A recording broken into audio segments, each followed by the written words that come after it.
പ്രളയകാലാഗ്നിസ്വരൂപിണി ദുർഗതൻ ഇടിലത്തിലവതാരമാർന്ന ചാമുണ്ടികേ സകല വിജയങ്ങൾക്കുമാധാരഭൂതയായി ഇവിടെ വാണരുളും. ലോക്സഭാ തെരഞ്ഞെടുപ്പ് ഒരുക്കങ്ങൾ തകൃതിയായി നടക്കുമ്പോൾ ചില നാണംകെട്ട പ്രചരണങ്ങൾ നടത്തുന്നുണ്ട്. യഥാർത്ഥത്തിൽ രാഷ്ട്രീയ കേരളത്തെ ലജ്ജിപ്പിക്കുന്ന തരത്തിലുള്ള അത്തരം പ്രചരണങ്ങൾ യഥാർത്ഥത്തിൽ ഭൂഷണമാണോ എന്നതാണ് ചർച്ച ചെയ്യുന്നത്. രാഷ്ട്രീയത്തിൽ ഇതെല്ലാം സ്വാഭാവികമല്ലേ എന്ന ചോദ്യം ഉയർന്നു വരാം. പക്ഷേ ഇപ്പോഴത്തെ രാഷ്ട്രീയ സാഹചര്യത്തിൽ ആ പ്രചരിപ്പിക്കുന്ന വിഷയങ്ങൾ അത് അത്ര ഭൂഷണമല്ല എന്ന് തന്നെ പറയേണ്ടി വരും. വടകര ലോക്സഭാ മണ്ഡലം ഒരർത്ഥത്തിൽ ഈ ലോക്സഭാ തെരഞ്ഞെടുപ്പിൽ ഏറെ ഉറ്റുനോക്കുന്ന ഒരു ലോക്സഭാ മണ്ഡലമാണ്. വളരെ ശക്തിയേറിയ മത്സരം നടക്കാൻ സാധ്യതയുണ്ട് എന്ന് വിചാരിക്കുന്ന അല്ലെങ്കിൽ പ്രതീക്ഷിക്കുന്ന ഒരു മണ്ഡലം കൂടിയാണ്. മാത്രമല്ല രണ്ട് ജനപ്രിയ സ്ഥാനാർത്ഥികൾ തമ്മിൽ കൊമ്പ് കൊടുക്കുന്ന ഒരു മണ്ഡലം കൂടിയാണ് വടകര ലോക്സഭാ മണ്ഡലം. ഒരർത്ഥത്തിൽ ഈ ലോക്സഭാ തെരഞ്ഞെടുപ്പ് വാർത്തകളും ചർച്ചകളെല്ലാം തന്നെ ഇത്ര മൂർധന്യാവസ്ഥയിൽ എത്തുന്നതിന് മുൻപേ തന്നെ വടകര യഥാർത്ഥത്തിൽ വാർത്തകളിൽ നിറഞ്ഞു നിന്നിരുന്നു. ആ സ്ഥാനാർത്ഥി ആര് ആകുമെന്നുള്ള ചോദ്യവും താനാകില്ല എന്നുള്ള ആദ്യത്തെ കെ മുരളീധരന്റെ ചില വാക്കുകളും പിന്നീട് അദ്ദേഹം സ്ഥാനാർത്ഥിയാകാമെന്ന് സമ്മതിച്ചുകൊണ്ട് മുന്നോട്ട് വരുന്ന രീതിയും അതിനുശേഷം ശൈലജ ടീച്ചർ അവിടെ സ്ഥാനാർത്ഥിയായി, അതായത് LDFന്റെ സ്ഥാനാർത്ഥിയായി അവിടേക്ക് കടന്നു വരുന്നതും അതിനുശേഷം മുരളീധരനെ കോൺഗ്രസ് അവിടെ നിന്ന് മാറ്റി പകരം ഷാഫി പറമ്പിലിനെ അവിടെ എത്തിക്കുന്നത് വരെ വലിയ തരത്തിലുള്ള ചർച്ച തന്നെയായിരുന്നു വടകര ലോക്സഭാ മണ്ഡലം എന്ന് പറയുന്നത്. അതായത് ചർച്ചകളിൽ ഇടം നേടിയ ഒരു ലോക്സഭാ മണ്ഡലമാണ്. അതുകൊണ്ട് തന്നെ ഈ ലോക്സഭാ തെരഞ്ഞെടുപ്പിന്റെ ഫലം വരുന്ന സാഹചര്യത്തിൽ കേരളം ഉറ്റുനോക്കുന്ന ഒരു ലോക്സഭാ മണ്ഡലം കൂടിയാണ് വടകര എന്ന് പറയുന്നത്. ഇനി വടകര ലോക്സഭാ മണ്ഡലത്തിലെ ആ നാണം കെടുത്തുന്ന പ്രചരണം എങ്ങനെയാണ് എന്ന് പരിശോധിക്കാം. യഥാർത്ഥത്തിൽ കോൺഗ്രസിനെ സംബന്ധിച്ച് കോൺഗ്രസ് ചെയ്ത ഒരു നല്ല കാര്യവും അതേ സാഹചര്യത്തിൽ കോൺഗ്രസിന് തിരിച്ചടിയുമായ ഒരു കാര്യമാണ് കോവിഡ് കാലത്തെ ശൈലജ ടീച്ചറുടെ ചില നേട്ടങ്ങൾ ഉയർത്തിപ്പിടിച്ചുകൊണ്ട് പിണറായി വിജയനെ കസാരയിൽ നിന്ന് ഇറക്കുക എന്ന് പറയുന്ന ഒരു തന്ത്രം പ്രയോഗിച്ചിട്ടുണ്ടായിരുന്നത്. യഥാർത്ഥത്തിൽ രണ്ടാം പിണറായി സർക്കാരിന്റെ മന്ത്രിസഭയിൽ ശൈലജ ടീച്ചറെ ഉൾപ്പെടുത്താത്തതിനെ പ്രതിഷേധിച്ചുകൊണ്ട് കോൺഗ്രസ് രംഗത്ത് വന്നിട്ടുണ്ടായിരുന്നു. ശൈലജ ടീച്ചറുടെ ചില നേട്ടങ്ങൾ ഉയർത്തിപ്പിടിച്ചുകൊണ്ടായിരുന്നു അന്ന് കോൺഗ്രസ് രംഗത്ത് വന്നിട്ടുണ്ടായിരുന്നത്. ശൈലജ ടീച്ചർ എന്ന് പറയുന്ന വ്യക്തി കേരളത്തിന് നൽകിയ സംഭാവനകൾ എന്താണ് എന്ന് ഊന്നി കോൺഗ്രസ് അന്ന് പറഞ്ഞിട്ടുണ്ടായിരുന്നു. പക്ഷേ അന്ന് കോൺഗ്രസിന്റെ ലക്ഷ്യം എന്ന് പറയുന്നത് പിണറായി വിജയനെ എങ്ങനെയെങ്കിലും താഴെ ഇറക്കുക, പിണറായി വിജയനെ പ്രതിസന്ധിയിലാക്കുക എന്നുള്ളത് തന്നെയായിരുന്നു. പക്ഷേ ആ സാഹചര്യത്തിൽ ഇന്നിപ്പോൾ കോൺഗ്രസ് പറയുന്നതെല്ലാം തന്നെ തീർത്തും വ്യത്യസ്തമാണ്. മാത്രമല്ല ചില പ്രയോഗങ്ങളെല്ലാം തന്നെ ശൈലജ ടീച്ചറെ വ്യക്തിഹത്യ ചെയ്യുന്ന രീതിയിലേക്ക് കൂടി വളർന്നിരിക്കുകയാണ്. എന്ത് തന്നെയാണെങ്കിലും വടകരയിലെ രാഷ്ട്രീയ സാഹചര്യം പരിശോധിക്കുകയാണെങ്കിൽ ഷാഫി പറമ്പിൽ എന്ന് പറയുന്ന UDF സ്ഥാനാർത്ഥിയുടെ ആ എൻട്രി എന്ന് പറയുന്നത് തന്നെ വളരെ വലിയ രീതിയിൽ ചർച്ച ചെയ്യപ്പെട്ടിട്ടുണ്ടായിരുന്നു. കാരണം ശൈലജ ടീച്ചർ എന്ന് പറയുന്ന ആ KK ശൈലജയ്ക്ക് വളരെ വലിയ രീതിയിലുള്ള ഒരു ഇമേജ് ഉണ്ട്. ഒരു ടീച്ചറമ്മ, കേരളത്തിന്റെ ടീച്ചറമ്മ എന്നാണ് ശൈലജ ടീച്ചർ അറിയപ്പെടുന്നത്. യഥാർത്ഥത്തിൽ ആ ടീച്ചറമ്മ എന്ന് പറയുന്ന ബിംബത്തെ തകർക്കാനാണ് ഷാഫി പറമ്പിലിന്റെ ആദ്യത്തെ ശ്രമം ഉണ്ടായത്. അതുകൊണ്ട് തന്നെ അദ്ദേഹം എടുത്തു പറഞ്ഞു, കേരളത്തിലെ ടീച്ചറമ്മ അതല്ല, വടകരയിലെ ടീച്ചറമ്മ KK ശൈലജ ടീച്ചറല്ല, അത് TPയുടെ അമ്മയാണ്. ആ ടീച്ചറമ്മ, അതായത് വടകരയുടെ ടീച്ചറമ്മയെ വ്യത്യസ്തമായ രീതിയിൽ അല്ലെങ്കിൽ തീർത്തും വികാരഭരിതമായ രീതിയിൽ ഷാഫി പറമ്പിൽ അവിടെ അവതരിപ്പിച്ചിരുന്നു. അതോടെ ശൈലജ ടീച്ചറുടെ ആ ടീച്ചറമ്മ എന്ന് പറയുന്ന ഇമേജിന് വടകരയിലെങ്കിലും അല്പം ക്ഷതം സംഭവിച്ചു എന്ന് തന്നെ പറയേണ്ടി വരും. എൻ്റെ പാലക്കാട്ടെ അമ്മമാർ, ഞാൻ അമ്മമാരോട് പറയുമ്പോൾ എൻ്റെ ഉമ്മ എൻ്റെ മുമ്പിൽ ഈ വേദിയിൽ ഇരിക്കുന്നുണ്ട്. ഞാൻ കല്യാണം കഴിച്ച എൻ്റെ പ്രിയ പത്നിയുടെ ഉമ്മ ഈ വേദിയിൽ എന്നോടൊപ്പം വന്നിരിക്കുന്നുണ്ട്. ഞാൻ അതിലേക്ക് വരാം. എനിക്ക് ഉമ്മമാരോടും എനിക്കും നിങ്ങൾക്കും ഒക്കെ ആദരവും സ്നേഹമാണ്. ടീച്ചറോടും സ്നേഹമാണ്, അമ്മമാരോടും സ്നേഹമാണ്. ടീച്ചറമ്മമാരോടും നമുക്ക് സ്നേഹം തന്നെയാണ്. പക്ഷെ വടകരയുടെ ടീച്ചറമ്മ ആരാണ്? വടകരയുടെ ടീച്ചറമ്മ ആരാണ്? എനിക്ക് ഉറച്ചു പറയാൻ കഴിയും വടകരയുടെ ടീച്ചറമ്മ ആരാണ്. ചൊക്ലിയിലല്ലേ ചേച്ചി? കുന്നുമ്മലല്ലേ? ചൊക്ലിയിലെ കുന്നുമ്മൽ LP സ്കൂളിൽ കുട്ടികളെ പഠിപ്പിച്ചിരുന്ന ഒരു ടീച്ചർ ഉണ്ടായിരുന്നു.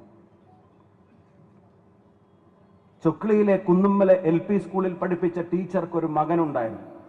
എന്നാൽ അതിനുശേഷം കോൺഗ്രസ് പ്രവർത്തകരുടെ ഭാഗത്തു നിന്നുണ്ടായ എല്ലാ പ്രചരണങ്ങളിലും ആ ടീച്ചറമ്മ എന്ന് പറയുന്ന ബിംബത്തെ തകർക്കാനുള്ള നീക്കമായിരുന്നു. ഇനി ചില ട്രോളുകൾ പരിശോധിക്കാം.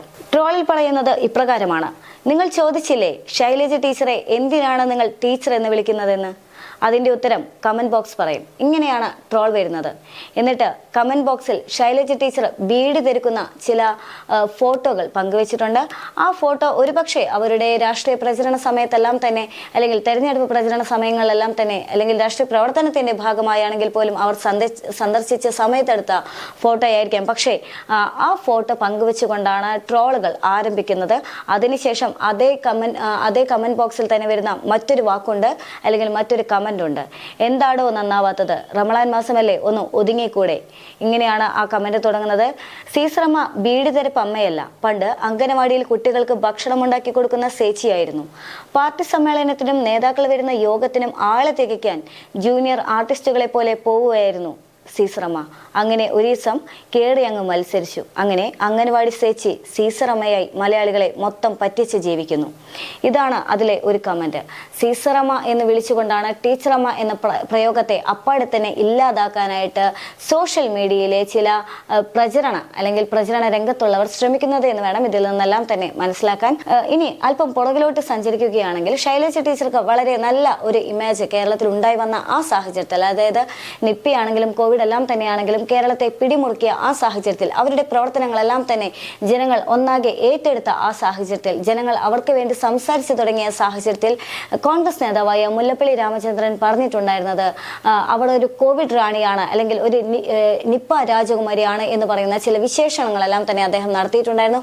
ഒരർത്ഥത്തിൽ വളരെ വലിയ രീതിയിൽ അത് വിമർശിക്കപ്പെടുകയും ചർച്ച ചെയ്യപ്പെടുകയും ചെയ്തതാണ്. പക്ഷേ അപ്പോഴും കോൺഗ്രസിന്റെ ഭാഗത്തു നിന്നും അവരുടെ പ്രവർത്തനത്തെ അവഹേളിക്കുന്ന വിധത്തിൽ കോവിഡ് റാണി അല്ലെങ്കിൽ നിപ്പ രാജകുമാരി എന്നെല്ലാം പറയുന്ന രീതിയിലേക്ക് അധിക്ഷേപിക്കാനുള്ള ഒരു സ്വരം ഉയർന്നിരുന്നു എന്നുള്ളത് യാഥാർത്ഥ്യമാണ്. അവിടെയും ആ ടീച്ചറമ്മ എന്ന് പറയുന്ന ബിംബത്തെ ക്ഷതമേൽപ്പിക്കാൻ കോൺഗ്രസിന്റെ ഭാഗത്തു നിന്നും തീവ്ര ശ്രമം ഉണ്ടായി എന്നുള്ളതിന് ഉദാഹരണം തന്നെയാണ് ആ പദപ്രയോഗങ്ങളെല്ലാം തന്നെ കാണിച്ചു തരുന്നത്. ഇനി അവിടെ നിന്നും ഇപ്പോഴത്തെ ഷാഫി പറമ്പിലിന്റെ പ്രചരണവുമായി ബന്ധപ്പെട്ട് പരിശോധിക്കുകയാണെങ്കിൽ, കോവിഡ് കള്ളി ഇനി മട്ടന്നൂർക്ക് പോയിക്കോളൂ, അല്ലെങ്കിൽ കോവിഡ് കള്ളിയെ മട്ടന്നൂർക്ക് പറപ്പിക്കുമെന്ന രീതിയിലുള്ള മുദ്രാവാക്യങ്ങളെല്ലാം തന്നെ സൈബർ ഇടങ്ങളിൽ സജീവമാകുന്നുണ്ട് എന്നുള്ളതാണ്. അതും യൂത്ത് കോൺഗ്രസിന്റെ ഭാഗത്തു നിന്നോ അല്ലെങ്കിൽ കോൺഗ്രസ് പ്രവർത്തകരുടെ ഭാഗത്തു നിന്നോ ഷാഫി പറമ്പിലിന് വേണ്ടിയുള്ള മുദ്രാവാക്യങ്ങളും പ്രചരണങ്ങൾക്കും ഇടയിലാണ് ഇതെല്ലാം തന്നെ വരുന്നത് എന്നുള്ളതും ശ്രദ്ധേയമായ ഘടകം തന്നെയാണ്. മറ്റൊരു പ്രധാനപ്പെട്ട സംഭവമായിരുന്നു പാലത്തായി പീഡനവുമായി ബന്ധപ്പെട്ടുകൊണ്ട് ശൈലജ ടീച്ചർക്ക് അതിൽ ബന്ധമുണ്ടെന്ന് ആരോപിച്ചുകൊണ്ടുള്ള ചില വിമർശനങ്ങളെല്ലാം തന്നെ വന്നിട്ടുണ്ടായിരുന്നു. അതിന്റെ സത്യാവസ്ഥ അല്ലെങ്കിൽ അതുമായി ബന്ധപ്പെട്ടുകൊണ്ടുള്ള ചില പോസ്റ്ററുകളെല്ലാം തന്നെ സൈബർ ഇടങ്ങളിൽ സജീവമായിരുന്നു. പക്ഷേ കഴിഞ്ഞ ദിവസങ്ങളെല്ലാം തന്നെ ആ പോസ്റ്ററുകളുടെ എല്ലാം തന്നെ യാഥാർത്ഥ്യം എന്താണ് എന്ന് പറയുന്ന രീതിയിൽ മറ്റൊരു ഫാക്ട് ചെക്ക് മനോരമയുടെ ഭാഗത്തു നിന്നുണ്ടായിരുന്നു. ആ ഫാക്ട് ചെക്ക് പരിശോധിക്കാം. യഥാർത്ഥത്തിൽ സൈബർ ഇടങ്ങളിൽ വൈറലായ ആ പോസ്റ്റിൽ പറയുന്നത് ഇപ്രകാരമാണ്: പാലത്തായിലെ പിഞ്ചുമോളെ പിച്ച് ചീന്തിയ സംഘിയെ സംരക്ഷിച്ചത് ശൈലജയും സംഘി ജയരാജനും. കേരളത്തിൽ ആദ്യം പരാജയപ്പെടേണ്ടത് പാലത്തായിലെ പിഞ്ചുമോളെ പിച്ച് ചീന്തിയവനെ സംരക്ഷിച്ച ശൈലജ തന്നെ ആയിരിക്കണം. ഇത് ഒന്നും കൂടാതെ തന്നെ ഇതായിരുന്നു ആ പോസ്റ്ററിലെ വരികൾ എന്ന് പറയുന്നത്. അതിനുശേഷം ആ പോസ്റ്റിൽ ഇങ്ങനെ കൂടി എഴുതിയിട്ടുണ്ട്. ഈ വാചകത്തിനൊപ്പം തന്നെ കൂട്ടിച്ചേർത്തിരിക്കുന്ന വാചകമാണ്: വടകരയിലെ UDF സ്ഥാനാർത്ഥി ഷാഫി പറമ്പിലിന് വോട്ട് അഭ്യർത്ഥന കൂടി, അല്ലെങ്കിൽ വടകരയിലെ UDF സ്ഥാനാർത്ഥിയായ ഷാഫി പറമ്പിലിനെ വോട്ട് ചെയ്ത് വിജയിപ്പിക്കണം എന്നുകൂടി ആ ഒരു പോസ്റ്റിന് താഴെ വരുന്നു എന്നുള്ളതാണ് ശ്രദ്ധേയമായ ഘടകം എന്ന് പറയുന്നത്. എന്നാൽ മനോരമ ഫാക്ട് ചെക്കിലൂടെ പരിശോധിച്ചുകൊണ്ട് അതിനുള്ള ഉത്തരം കണ്ടെത്തിയിരിക്കുകയാണ്. മനോരമ കൃത്യമായി തന്നെ പറയുന്നുണ്ട് എന്താണ് ആ പോസ്റ്റിനുള്ളിൽ പറയുന്നത്, അല്ലെങ്കിൽ എന്താണ് ആ പോസ്റ്റിന് പിന്നിലെ യാഥാർത്ഥ്യം എന്ന്. ചിത്രം പരിശോധിക്കുമ്പോൾ പത്തനംതിട്ട CPM ജില്ലാ കമ്മിറ്റി അംഗവും റാന്നി പെരുന്നാട് പഞ്ചായത്ത് പ്രസിഡന്റും CITU ജില്ലാ ജോയിന്റ് സെക്രട്ടറിയുമായ PS മോഹനാണ് ചിത്രത്തിലുള്ള ഒരാളെന്ന് വ്യക്തമായിട്ടുണ്ട്. ചിത്രത്തെക്കുറിച്ചുള്ള സ്ഥിരീകരണത്തിനായി അദ്ദേഹവുമായി സംസാരിച്ചെന്നും, അതായത് മനോരമ സംസാരിച്ചുവെന്നും, MS പ്രസാദ് രക്തസാക്ഷി ദിനത്തിനായി 2017 സെപ്റ്റംബർ 7 P ജയരാജൻ പെരുന്നാട്ടിൽ വരികയും തന്റെ വീടിന്റെ മുൻവശത്ത് വെച്ച് മറ്റു നേതാക്കൾ ഒരു ചിത്രം പകർത്തുകയും ചെയ്തിരുന്നു എന്നുള്ളതും യാഥാർത്ഥ്യമാണ്. എന്നാൽ ആ ചിത്രമായി കൂട്ടിച്ചേർത്തുകൊണ്ടാണ് മോർഫ് ചെയ്തുകൊണ്ട് ഇപ്പോഴത്തെ ഈ ചിത്രം പ്രചരിപ്പിക്കുന്നത് എന്നുള്ളതാണ് മനോരമയുടെ കണ്ടെത്തൽ എന്ന് പറയുന്നത്. അതായത് ഇപ്പോൾ തെരഞ്ഞെടുപ്പുമായി ബന്ധപ്പെട്ട് മുൻപ് നടത്തിയ തരത്തിൽ ദുഷ്ടലാക്കോടെ പ്രചരണം അഴിച്ചുവിടുകയാണ് എന്നുള്ള ഒരു വ്യക്തിയുടെ ആരോപണം കൂടി മനോരമ കൂട്ടിച്ചേർക്കുന്നുണ്ട്. മാത്രമല്ല വടകരയിൽ CPM സ്ഥാനാർത്ഥിയായ KK ശൈലജയുടെ പേരും കൂടി ഉൾപ്പെടുത്തിയുള്ള ഈ വ്യാജ പ്രചരണം അതും തീർത്തും പാർട്ടിയെ പ്രതിക്കൂട്ടിലാക്കാൻ ശ്രമിക്കുന്നവരെ അല്ലെങ്കിൽ പ്രതിക്കൂട്ടിലാക്കാൻ ശ്രമിക്കുന്നത് തന്നെയാണ് എന്നുള്ളതാണ് യഥാർത്ഥത്തിൽ മനോരമയുടെ കണ്ടെത്തൽ എന്ന് പറയുന്നത്. എന്ന് തന്നെയാണെങ്കിലും സോഷ്യൽ മീഡിയയിലാണെങ്കിലും അതെല്ലാം മറ്റ് പ്രചരണ രംഗത്താണെങ്കിൽ പോലും ശൈലജ ടീച്ചറുടെ ടീച്ചറമ്മ എന്ന ബിംബത്തെ തകർക്കാനുള്ള അല്ലെങ്കിൽ ശൈലജ ടീച്ചറെ അപ്പാടെ വ്യക്തിഹത്യ ചെയ്യുന്ന രീതിയിലേക്ക് വളർന്നു പോയിരിക്കുകയാണ് UDFന്റെ പ്രചരണം എന്ന് പറയുന്നത്. ആ സാഹചര്യത്തിൽ അശോകൻ ചെരുവിൽ എന്ന് പറയുന്ന വ്യക്തിയുടെ ഫേസ്ബുക്ക് പോസ്റ്റിൽ ഏതെല്ലാം തരത്തിലാണ് ശൈലജ ടീച്ചർ അല്ലെങ്കിൽ കെ ശൈലജ എന്ന് പറയുന്ന വ്യക്തിയെ വ്യക്തിഹത്യ ചെയ്യാനായിട്ട് കോൺഗ്രസ് മുതിർന്നത് എന്ന് കൃത്യമായി തന്നെ അദ്ദേഹം വരച്ചു കാട്ടുന്നുണ്ട്. ആ ഫേസ്ബുക്ക് പോസ്റ്റ് ഇങ്ങനെയാണ്: കെ ശൈലജ ടീച്ചർക്കെതിരായി കോൺഗ്രസുകാരും BJPക്കാരും എന്തൊക്കെ അധിക്ഷേപങ്ങളും അസഭ്യങ്ങളുമാണ് ഇതിനകം പ്രയോഗിച്ചിട്ടുള്ളതെന്നതിന് കണക്കില്ല. മുതിർന്ന കോൺഗ്രസ് നേതാക്കൾ പോലും അക്കാര്യത്തിൽ ശ്രമിച്ചു എന്നതും ഓർമ്മിക്കേണ്ടതാണ്. ഈയിടെ ബീഡിപ്പണിക്കാരി എന്നും അവരെ വിളിക്കുന്നുണ്ട്. കോവിഡ് വൈറസിനും നിപയ്ക്കും ഇടയിൽ ആതുരാലയങ്ങളിൽ ചുറ്റിത്തിരിഞ്ഞ ജീവിതമായതുകൊണ്ട് വ്യക്തിപരമായ അധിക്ഷേപങ്ങൾ ശ്രദ്ധിക്കാനോ മറുപടി നൽകാനോ യഥാർത്ഥത്തിൽ ടീച്ചർക്ക് സമയം കിട്ടിയിട്ടുണ്ടാവില്ല എന്നുകൂടി അദ്ദേഹം പറഞ്ഞു വെക്കുന്നുണ്ട്. എന്നാൽ ഒരു പരാമർശത്തിൽ അവർ മറുപടി പറഞ്ഞതായി ഓർക്കുന്നു എന്ന് അദ്ദേഹം പറയുന്നു. അത് നിയമസഭയിൽ വെച്ചാണ്. തുന്നൽ ടീച്ചർ എന്ന പരാമർശത്തിനാണ് അവർ മറുപടി പറഞ്ഞത്. താനൊരു ശാസ്ത്ര അധ്യാപികയാണ് എന്ന് തിരുത്തുകയല്ല അവർ ചെയ്തത്. പകരം തുന്നൽ ടീച്ചർ എന്താ ടീച്ചറല്ലേ എന്ന് ചോദിക്കുകയായിരുന്നു. അതാണ് ശരിക്കും ശൈലജ ടീച്ചർ ടച്ച് എന്നുകൂടി അദ്ദേഹം പറഞ്ഞു വെക്കുന്നുണ്ട്.